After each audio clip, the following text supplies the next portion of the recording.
Hello বন্ধুরা, সবাই কেমন আছো?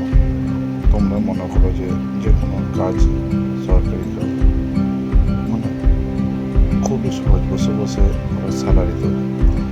তোমরাই দেখো, এটা একটা ইন্ডিয়া পোস্টের কাজ, যে ডেলিভারি করে কীরকম পরিস্থিতিতে তাকে ডেলিভারি করতে যেতে